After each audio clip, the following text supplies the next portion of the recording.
안녕하세요. 클래스가 남다른 고품격 주식방송 주식원 클래스 3부 시작해보도록 하겠습니다. 이 본방송에서 제공해드리는 정보는요, 투자 판단을 위한 조언일 뿐 투자 결정과 결과에 대한 책임은 투자자 개개인에 있다는 점 먼저 알려드리도록 하겠습니다.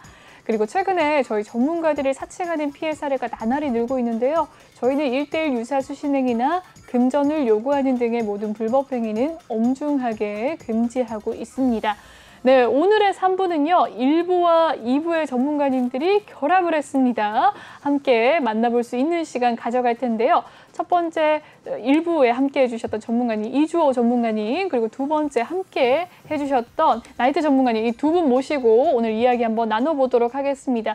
궁금한 점 있으시다면 두 전문가님 노란톡방에 입장을 해주셔서 뭐 종목의 고민도 좋고요. 앞으로 이 종목 어떻게 갈 건지 궁금합니다. 뭐 어떤 테마 좋아하시나요? 등등등의 질문들 남겨주시면 바로바로 이야기 나눠보도록 하겠습니다. 네, 전문가님 먼저 인사 한번 나눠보도록 하죠. 1, 2부 못 보신 시청자분들을 위해서 첫 번째 이주호 전문가님부터 이야기 나눠보도록 하겠습니다. 인사 한번 나눠주시죠. 네, 안녕하세요. 이주호 전문가입니다. 자, 일단은 1부에서도 말씀을 드렸는데 오늘 시장 때문에 많이 힘드셨을 거라고 생각을 하고, 사실 나이트 전문가님과 이렇게 뭐 같이 방송하는 건 처음인데 뭐 이런 자리가 조금 약간 부담스럽기도 하지만 네. 그래도 오늘 시청자분들에게 좀 유익한 정보를 제공해드리자는 취지로 좀 좋은 시간 됐으면 좋겠습니다.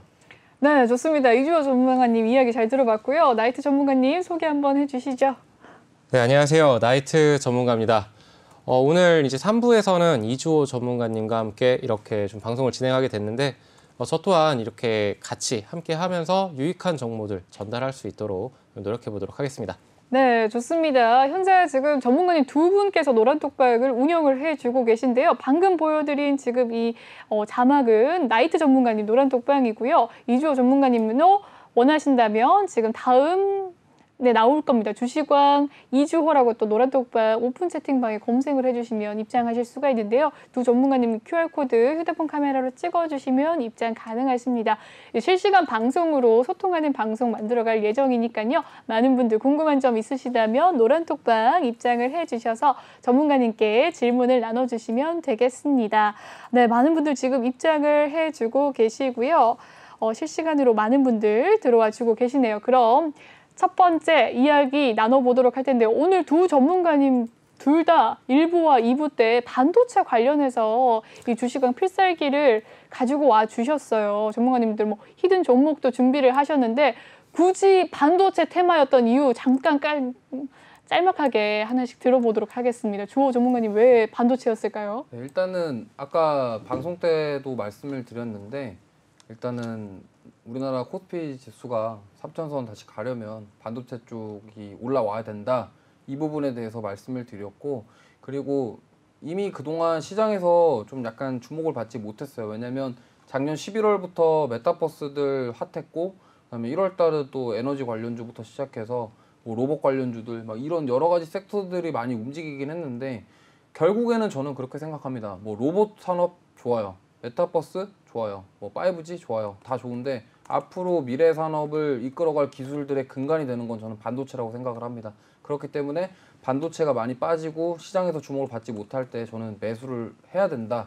좀 이렇게 생각하고 있기 때문에 항상 저는 이 방송국 와서 계속 반도체만 얘기하고 있어요. 그 부분을 참고해 주셨으면 좋겠습니다. 네, 좋습니다. 전문가님의 반도체의 선정 이유에 대해서 이야기를 해주셨고요. 전문가님은 어떻게 생각을 저 드세요? 또한 같은 의견입니다. 네. 앞에서 뭐 잘 얘기를 해줬는데 메타버스라던가 아니면은 이 로봇이라던가 그 작년에 굉장히 뜨거웠었죠. 메타버스 NFT만 닿기만 해도 이렇게 상한가를 가던 이런 종목들 기대감으로 움직였었습니다. 그리고 로봇 관련해서 올해 초에 CES에서 이제 현대차라던가 아니면 다른 기타 빅테크 기업들이 로봇 관련 산업에 진출을 한다. 삼성전자에서도 출사표를 던졌고 하기 때문에 이런 관련주들의 이 하드웨어적인 부분들을 책임지는 반도체는 갈 수밖에 없는 시장이고, 작년 뭐 반도체 시장에 겨울이 왔다 이러면서 이 모건 스탠리에서 아니면은 그 미국 리포트들이 이런 식으로 나오면서 좀 크게 하락하는 그런 모습들을 보여주었는데, 삼성전자, SK 하이닉스 견조하게 올라가 줄 것이고, 그렇기 때문에 반도체 관련주들 다시금 상승할 수 있다라고 이렇게 말씀을 드리도록 하겠습니다.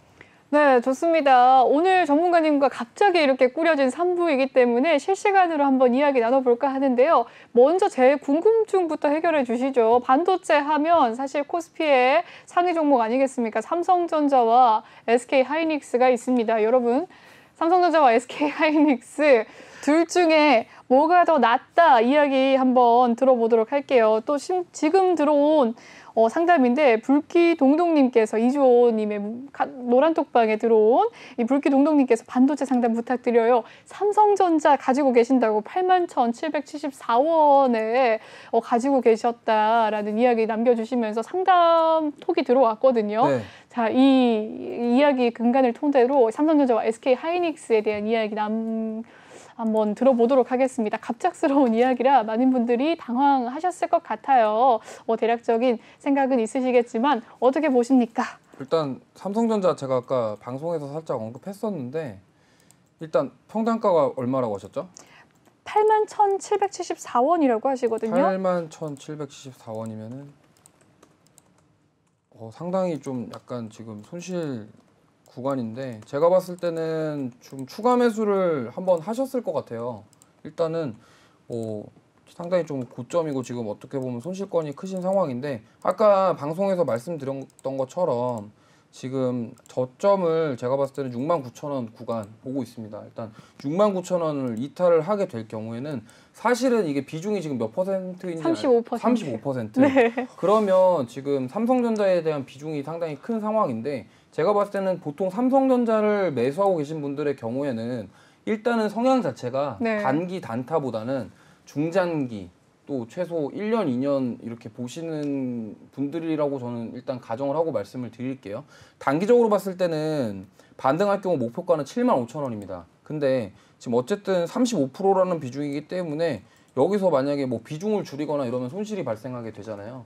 저는 만약에 삼성전자를 좀 약간 오히려 좀 더 비중을 해갖고 실어서? 추가 매수를 해서 평단가를 낮추시는 걸 추천드립니다. 우선은 만약에 지금 35%인데 좀 한 20% 정도 더 추가 매수를 하게 될 경우에는 만약에 7만 원 지지한다는 여부 가정하에 69,000원까지 보고서 만약 추세가 어느 정도 다시 한번 전환될 때 지금은 매수하시면 안 돼요. 왜냐면 여기서 만약에 저점 이탈해버리면 이거 아래로 지금 거의 6만 원까지 열려 있거든요. 그렇기 때문에 이 부분을 꼭 체크를 하시고 만약에 69,000원이랑 7만 원을 지지해 준다고 가정했을 때 추가 매수를 하신다면 20% 정도 추가 매수를 하시면 평단가가 아마 77,000원에서 76,000원 사이 될 것 같아요. 네. 그 정도 됐을 때 만약에 평단가로 해서 비중을 좀 올리신 다음에 평단가 낮춰놓고 만약에 반등 세게 나왔을 때 그때 이제 평단가 부분 갔을 때 비중을 덜어내는 전략 이렇게 세우셔서 좀 비중 덜어내고 평단가 낮춰서 나중에 수익을 가져가는 이런 전략을 좀 세우셨으면 좋겠어요. 이거를 뭐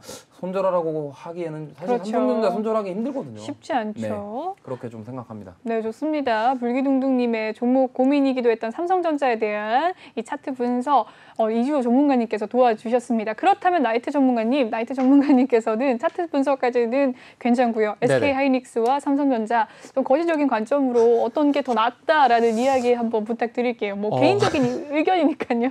네. 단기적으로 봤을 때는 SK하이닉스가 좀 더 탄력적으로 움직일 것으로 보입니다. 네. 이유는 이 낸드 사업부를 인텔을 인수를 하면서 단기적으로 이제 수익성이 개선이 확실시 되고 있기 때문에 삼성전자 같은 경우에는 사업부가 굉장히 많죠. 전자 사업부도 있고 반도체 사업부도 있고 파운드리 관련해서 지금 증설 투자를 했는데 지금 투자를 하는 시기이기 때문에 당장의 실적 모멘텀은 없다는 것이 아닙니다. 다만 그 부분들을 회수하는 데까지는 시간이 걸리기 때문에 저는 단기적으로 접근을 하신다라면 SK하이닉스에 한 표.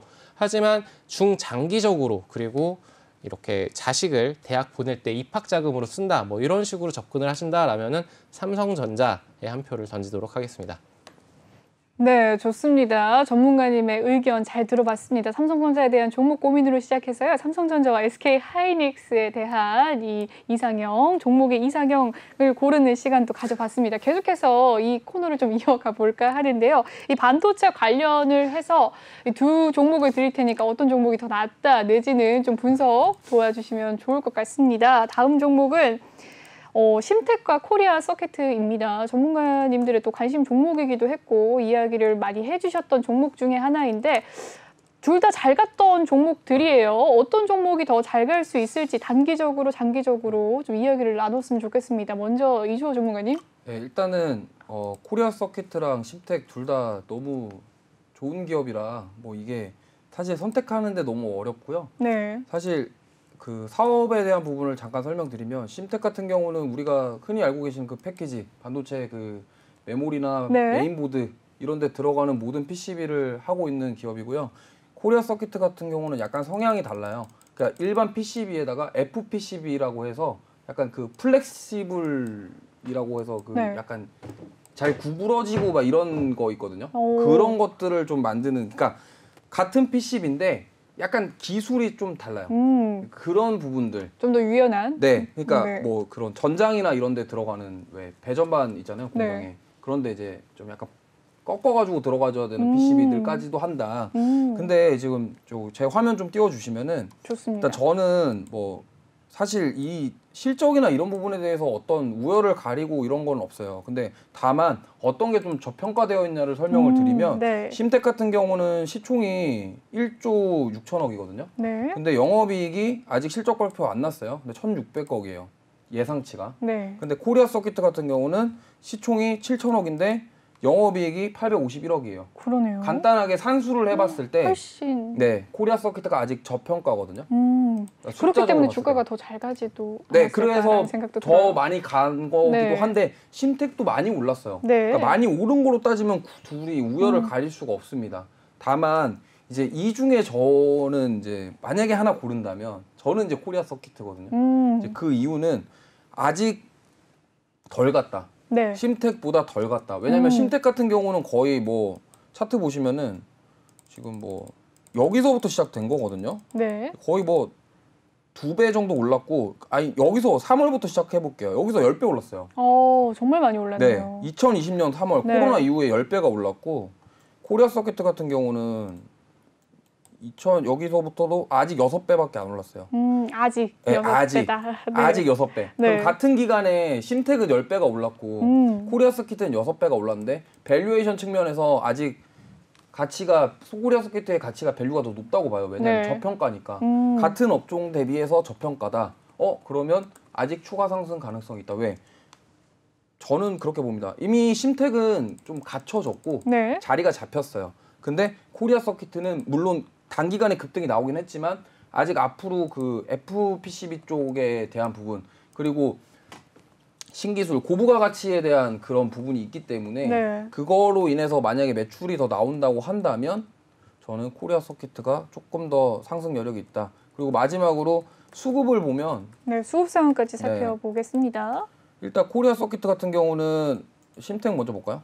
심텍 같은 경우는 지금 외인 기관이 아직 물량 가지고 있어요. 그리고 지금 2월 달에 3월 달까지 기관 좀 팔긴 했는데 아직까지는 물량 다 가지고 있거든요. 근데 코리아 서킷 같은 경우도 비슷합니다. 근데 이게 조금 달라요. 기관이 물량을 다 이미 가지고 있던 물량이 없어졌고 네. 새로 들어오고 있어요. 그러니까 무슨 말이냐면 이제 새로 만약에 매집을 한다. 그럼 만약에 손바꿈이 일어난다. 그럼 여기서 지금 새로 들어오는 사람들이 시세를 분명히 내기를 기다리는 거거든요. 물론 심텍 같은 경우도 추가 시세가 나올 수 있겠으나 이미 가지고 있는 물량에서 만약에 시세가 나올 때 차익 실현 매물이 나오면 주가가 오르기 힘들어요. 그 부분에 있어서도 코리아 서킷가 조금 더 낫지 않을까 개인적으로 그렇게 생각하고 있습니다. 좋습니다. 심텍보다는 코리아 서킷가 조금 더 낫다라는 이야기를 남겨주셨는데 차트 분석과 수급 분석으로 도와주셨어요. 다음 라이트 전문가님은 어떻게 생각이 드실까요? 들어보도록 하겠습니다. 또 이렇게 질문이 들어오니까 네. 벌써 설명을 다 해주셨잖아요. 그렇네요. 네네. 다른 걸 해주셔야 돼요. FPCB 네. 관련해서 연성회로 네. 입한 이 부분이 강점이죠. 이 코리아 서킷 관련해서 벌써 사전에 말씀을 다 해주셨기 때문에 이보다 더 좋은 종목이 있다면 이야기해 주셔도 좋습니다. 저는 대덕전자 네. 보고 있습니다. 네. 앞서 아까도 2부 때도 이야기를 하셨거든요. 말씀을 네. 드렸지만 대덕전자 관련해서는 이 BGA 방식을 택해서 이렇게 기판을 만들고 있고 시설 투자가 들어간 부분이 있습니다. 그렇다면은 지금 추가적으로 기존에 잘 벌었었는데 그 부분을 투자를 했다? 그렇다라는 거는 더 많은 공급을 할 수 있다라는 겁니다. 그러면은 탄력을 받을 수밖에 없겠죠. 굉장히 단순한 이치지만 이 주식시장에는 이런 부분들이 모멘텀으로 작용을 합니다. 그렇기 때문에 저는 대덕전자 보고 더 추천을 드리도록 하겠습니다. 좋습니다. 신테크와 코리아 서킷에 대한 이야기는 이 주호 전문가님께서는 코리아 서킷가 조금 더 상승의 여력이 남아있다라는 이야기 남겨주셨고 이보다 더 좋은 종목으로 대덕전자가 있다라는 아이트 전문가님의 말씀입니다. 두 분 둘 다 이 종목들이 좀 관심 종목에 있나요? 어떻게 되세요? 일단 저는 뭐 심텍이랑 코리아 서킷을 포트에 담지는 않았는데 네. 보고 있어요. 왜냐면 일단 단기적으로 많이 올라서 조정이 한번 나올 거라고 생각을 하고 있고, 예, 저는 지금 포트에 있는 거는 PCB 업체인데 다른 종목을 포트에 하나 가지고 있습니다. 그렇군요. 그 PCB 종목 좀 궁금하시다면 노란톡방 들어오시면 그럼요, 네. 함께 수익 내셔 가실 수 있습니다. 지금도 이미 재무제표 탄탄하고 계속해서 주가 상승, 정말 지수에 영향을 받지 않은 종목 두 종목을 살펴봤는데 이보다 더 좋은 종목들이 있다고들 이야기를 해주셨으니까 이 노란톡방 들어오셔서 나이트 전문가님과 주호 전문가님, 이주호 전문가님과 함께 또 수익을 내셔 가시길 바라겠습니다. 아래 보이는 QR코드 휴대폰 카메라로 찍어주시면 두 전문가님 방에 입장을 하실 수 있으시니까요. 방송 중에 꼭 입장을 해주셔서 수익 얻어내시길 바라겠습니다. 방송이 끝나면 이 노란톡방이 문이 닫힙니다. 지금 방송 시간 10시까지 생방송으로 진행될 예정이니까요. 얼른 휴대폰 카메라 켜셔서 아래 보이는 QR코드 찍어주시길 바랄게요. 네, 그럼 계속해서 이 종목 월드컵 시간 가져보도록 하겠습니다. 임의로 그냥 불러드릴 테니까요. 지금 고민을 해보시면 될 것 같아요. 앞으로 이제 대선이 남아 있습니다. 당장 수요일이 지금 대선이고요. 내일이 화요일, 뭐 하루만 하면 다음은 대선인데 전문가님 두 분 다 또 1부와 2부 때 대선 인맥주보다는 정책주다라고 이야기를 해주시면서 그 종목 중에서는 또 이 두 후보가 결합이 되어 있는 정책주들 가져가시라라고 이야기를 해주셨어요. 대표적인 이 테마로 이야기를 해보자면 건설과 원전을 빼놓을 수 없겠는데요. 자, 포트폴리오에 담으신다면 건설을 담으시겠습니까? 원전을 담으시겠습니까? 고민을 한번 해보시고, 자, 고민의 기회 5초 드리겠습니다. 한번 이야기를 나눠보도록 할게요. 첫 번째는 나이트 전문가님. 저는 둘 다 담겠습니다. 비중을 좀 적게 둘 다 하더라도. 담았고 그리고 둘 다 담겠습니다. 둘 다 담겠습니다. 왜냐하면 둘 다 모멘텀이 확실하기 때문에 네. 네, 건설 관련해서는 뭐 워낙 얘기를 안 해도 될 것 같아요. 정책 수혜주의 대표죠. 근데 지금 유가가 상승하고 있다라면 예전에도 말씀을 드렸던 것 같은데 이 중동 아랍 국가들이 돈을 많이 벌겠죠. 그러면은 당연히 건설을 할 수밖에 없고 우리나라 건설사들 해외 수주를 굉장히 잘합니다. 잘 짓고 이런 모멘텀까지도 추가적으로 있다라는 부분들은 건설 관련주들 지속적으로 관심 있게 봐야 되는 부분이고 원자력 발전 관련해서 정책 수혜주이기도 하지만 폴란드, 체코 이런 원자력 수주 현황이 아직 반영이 안 됐어요. 네. 기대감이 있는데 그리고 이제 그린 텍소노미 유럽에서도 지금 친환경으로 분류를 했고 우리나라 지금 문재인 정부도 갑자기 선회를 했죠. 탈원전에서 원전한다. 강화를 사실은 하겠다. 네. 이 신고리 5, 6호기 이런 것들을 네. 지금 짓겠다가 아니에요. 그 미반영된 거죠. 그 발언 하나에 원자력 관련주들 뭐 에너토크라던가 보성파워텍, 두산중공업 이런 종목들이 크게 시세를 주고 있는데 네. 2월 저점 대비해서 약 20% 가까이 다 상승하는 그런 모습들이에요. 맞습니다. 네. 네, 그래서 저는 건설 관련주 그리고 원자력 관련주들 계속적으로 담아봐야 되고 네, 좋습니다. 그럼 챙겨봐야 된다. 지금 전문가님께서는 원자력 발전주 이야기를 하시면서 에너토크와 보성파워텍 이야기를 해주셨거든요. 지금 네. VS를 제가 드리는 게 아니고 건설은 또 어떤 종목이 있습니까? 건설은 제가 아까도 말씀드렸던 IS IS동서 네. 그리고 대우건설 대우건설 이런 종목들 눈여겨봐야 된다. 좋습니다. 전문가님의 일단 건설주 두 개를 알아봤고요. 다음은 주호 전문가님. 네. 건설주와 원전주 어떤 종목 포트에 담으시겠습니까? 저는 일단은 원전이요. 네, 원전. 건설은 제외한 원전이다. 건설은 조금 더 보고.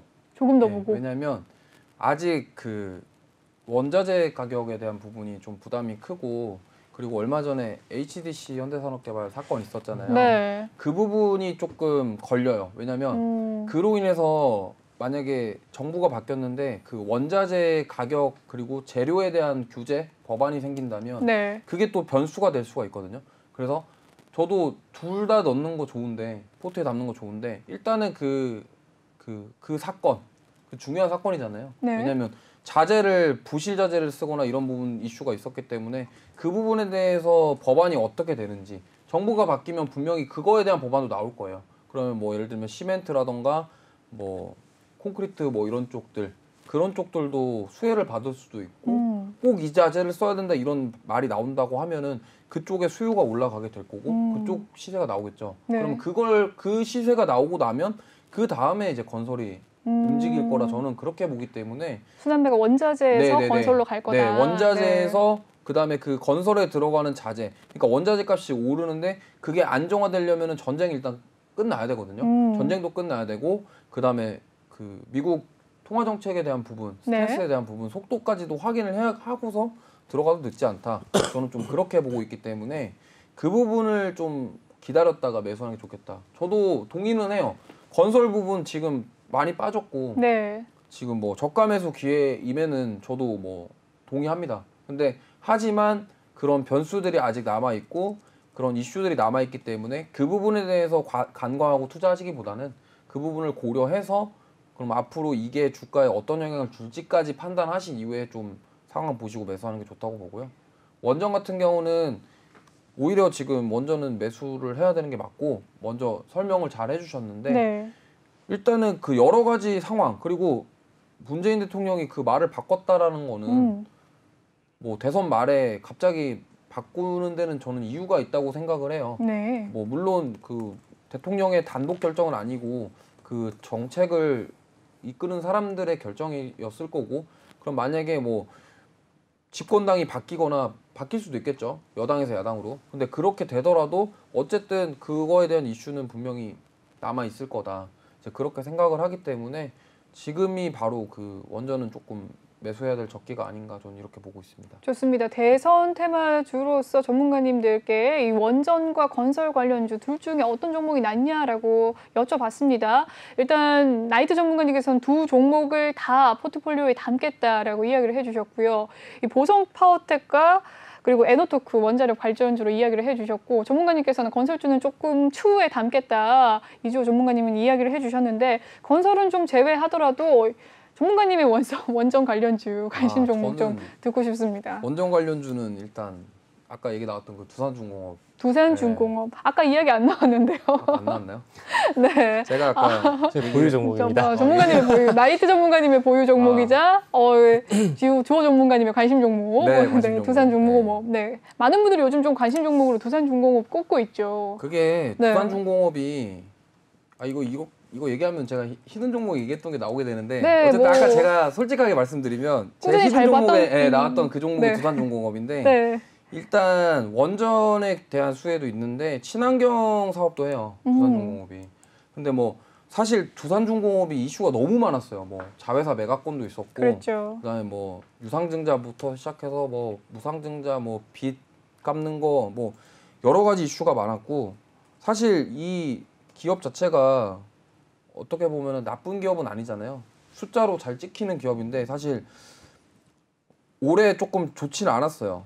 근데 뭐 그래도 그럼에도 불구하고 4분기에 좀 안 좋았을 뿐이지 연간 뭐 영업이익이나 이런 부분에 있어서는 네. 적자적인 부분을 해소했다라는 부분. 악재는 걷어놨다. 네, 악재는 어느 정도 네. 걷어놨다. 그러면은 분명히 숫자로 찍었다. 근데 정책주 수혜를 받는다. 근데 어떤 대통령이 되더라도 이거는 수혜를 받을 수밖에 없다. 이렇다 하면 저는 매수 관점 접근 충분하다고 봅니다. 물론 단기간에 지금 좀 많이 올랐어요. 네. 많이 올랐지만 그래도 매수 관점에 충분히 있다.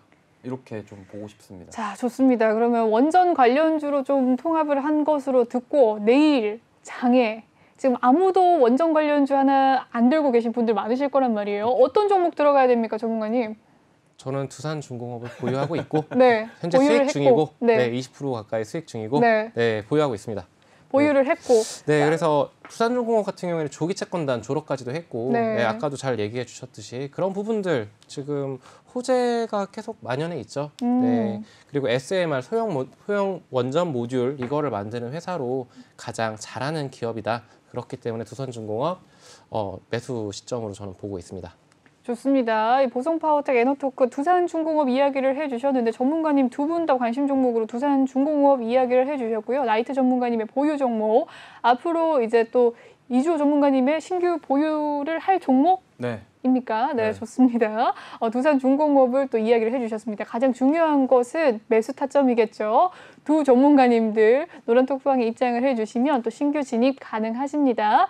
아래 보이는 QR코드 휴대폰 카메라로 찍어주시면 입장 가능하시고요. 주호 전문가님, 나이트 전문가님 꼭 기억을 해주시고 이왕이면 두 분 다 들어오셔서 비교를 하시는 게 가장 좋은 방법이 아닐까라는 생각이 드네요.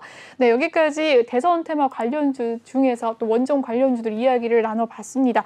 다음 종목도 한번 이야기를 해보도록 하겠습니다. 이번에는 이 나이트 전문가님 노란톡방에 올라온 고민인데요. NHN 벅스에 대한 종목 고민 남겨주셨어요.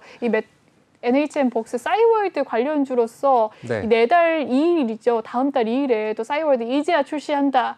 어떠한 뉴스 기사에는 양치기 소년이 이제야 이번에는 약속을 지킬까? 네, 약속을 지킬까? 네, 뭐 이런 관건이죠. 기사가 있었는데요. 네네. 4월 2일 싸이. 네. 네, 싸이라서 4월 2일 4시 32분인가? 이렇게 그래서 싸이군요. 네, 네. 그래서 4월 2일 날 이렇게 출시를 한다라고 리오프닝 한다. 네. 이렇게 말을 했는데 NHN 벅스 같은 경우에는 이제 도토리 관련 결제를 하면 음원 서비스를 제공하는 그런 업체죠. 네. 그래서 수혜주로 부각을 받고 있는데 저는 이 싸이월드의 재료의 크기가 결코 작지만은 않다라고 말씀드리고 싶어요. 제 개인적인 관점일 수도 있겠으나 30, 40 세대들이 지금은 돈을 버는 시대고 그리고 저희가 20대 때, 뭐 10대 때죠. 그때 지금 추억에 젖어서 다시금 지갑을 열 수 있는 그런 산업이고 그리고 메타버스 NFT가 작년 7월쯤부터 굉장히 뜨거웠었습니다.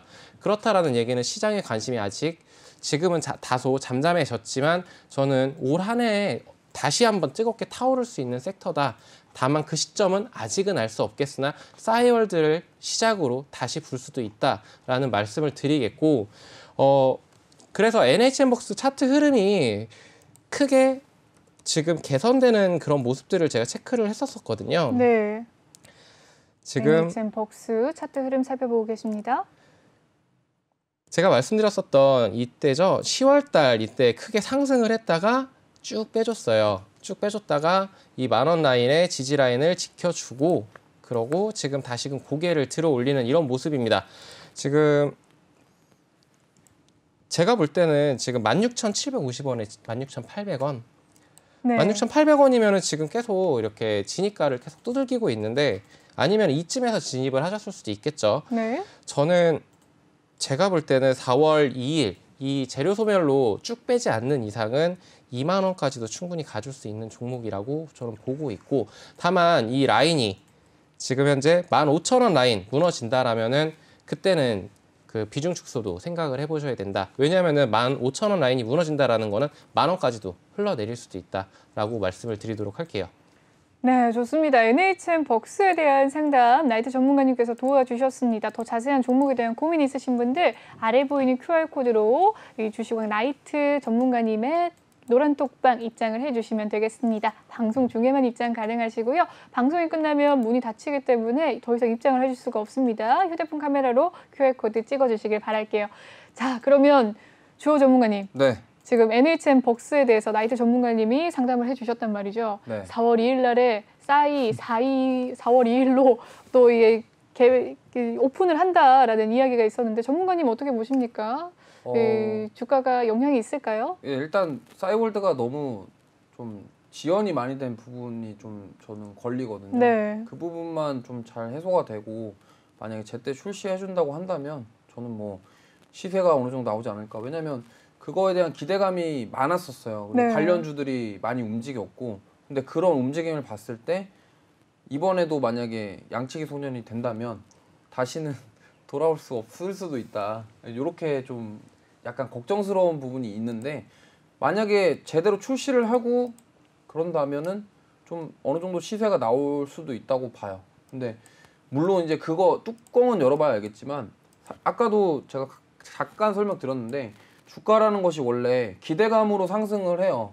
근데 그렇죠. 기대감으로 상승한 이후에 숫자가 찍히냐 안 찍히냐에 따라 이제 그게 결과가 달라지거든요. 네. 근데 예를 들어서 기대감으로 상승을 했는데 지금 위메이드 같은 경우는 사실 실적에 대한 부분은 분명히 컨센상으로 봤을 때는 어마어마했었어요. 네. 근데 뚜껑 열어보니까 이거 위믹스 코인에 대한 수익이네? 네. 그러다 보니까 주주들이던 투자자분들 입장에서는 약간 뒤통수 맞은 느낌? 그래서 지금 주가 많이 빠졌기도 하거든요. 네. 이런 부분들을 고려해봤을 때 그렇다 하면은 정말 4월 2일에 출시를 하고 그러고 나서 이제 기대감으로 주가가 상승을 했는데 만약에 도토리 결제라던가 이런 부분들이 원활하게 안 되고 실적이 막상 열어보니까 숫자가 찍히는 게 너무 작아요. 그러면 분명히 그거에 대한 부분이 또 반영이 돼서 주가는 하락하겠죠. 그런 부분들이 있다. 이 부분에 대해서 좀 고민을 하시고 투자를 하시는 게 좋겠다. 왜냐면 주식은 결국에는 기대감으로 상승을 하고 이슈에 의해서 상승을 하지만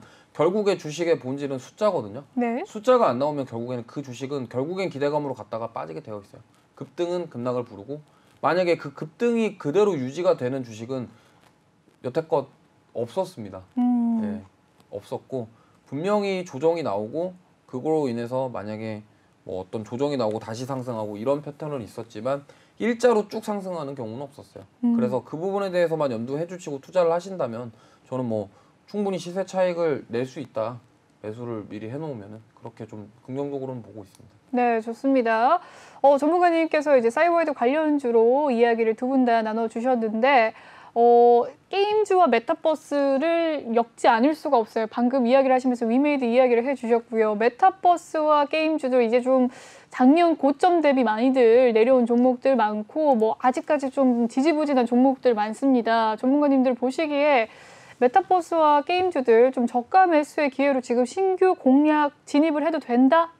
안 된다? 어떻게 보십니까? 아직은 메타버스는 저도 눈여겨보는 섹터예요. 굉장히. 네. 눈여겨보는 섹터고 굉장히 좋아하는 섹터입니다. 실적이 안 나오고 있음에도 적자임에도 불구하고 네.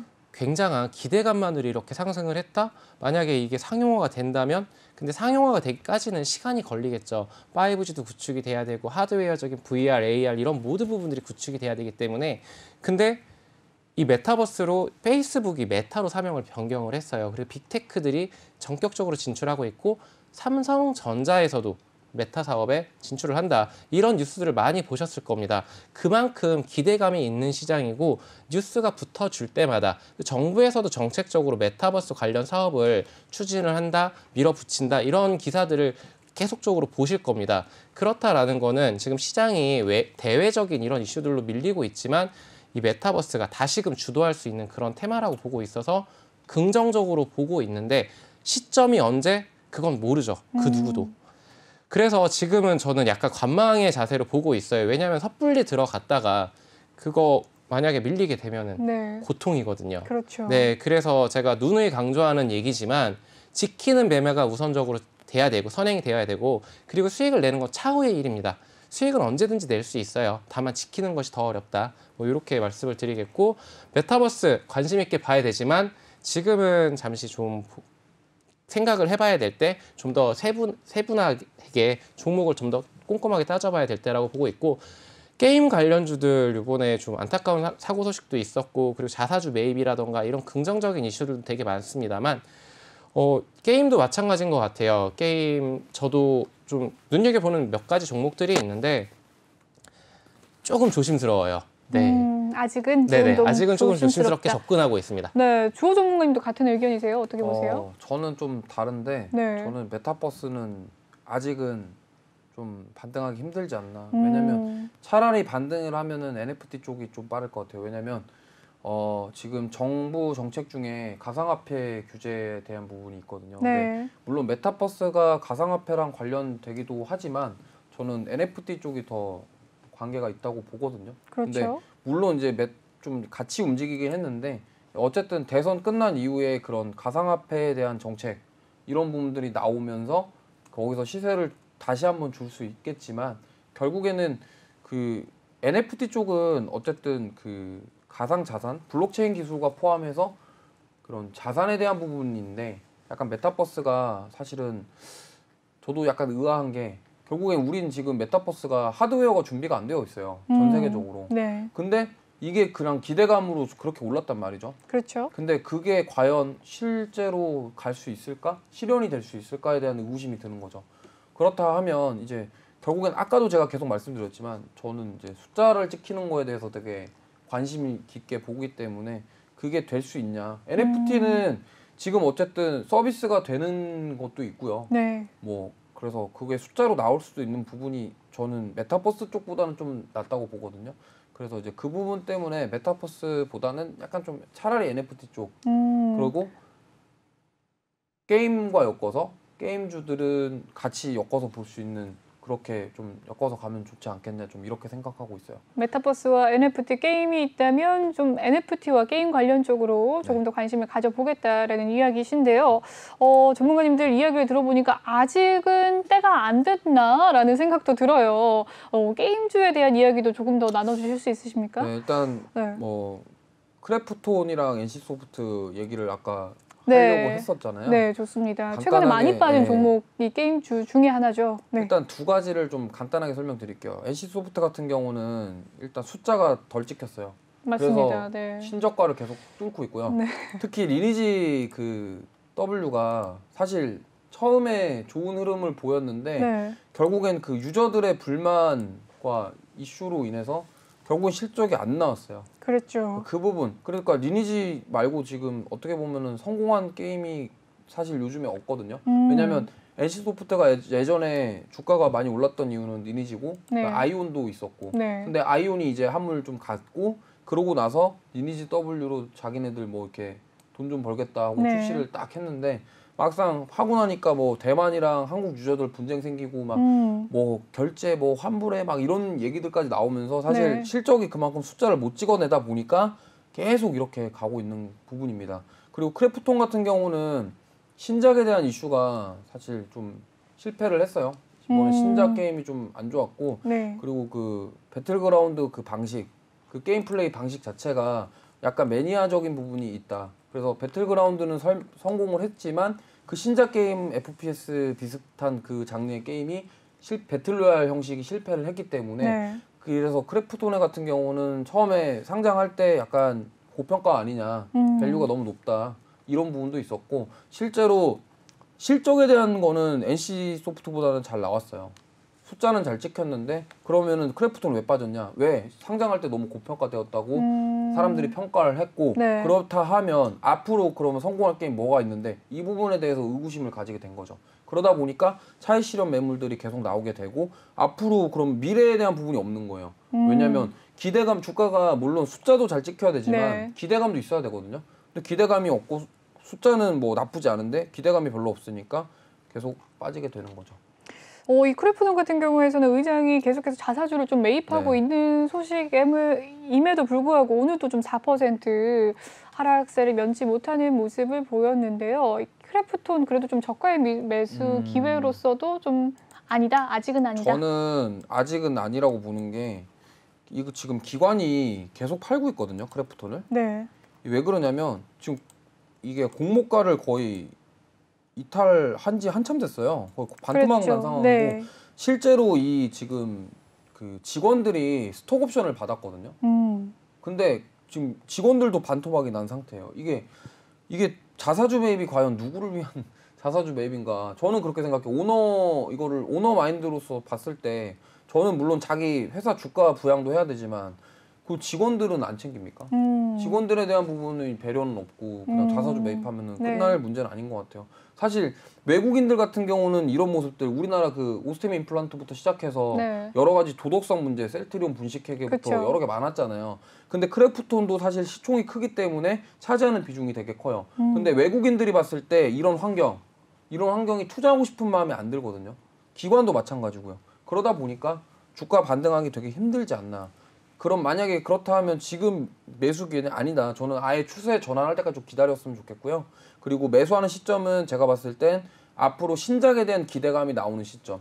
그 앞으로 어떤 게임이 출시가 된다 이런 부분들이 있을 때 그때 접근하셔도 늦지 않다 이렇게 생각합니다. 네, 좋습니다. 차세대 먹거리 미래 산업에 대한 이야기는 여기서 마무리 짓도록 하고요.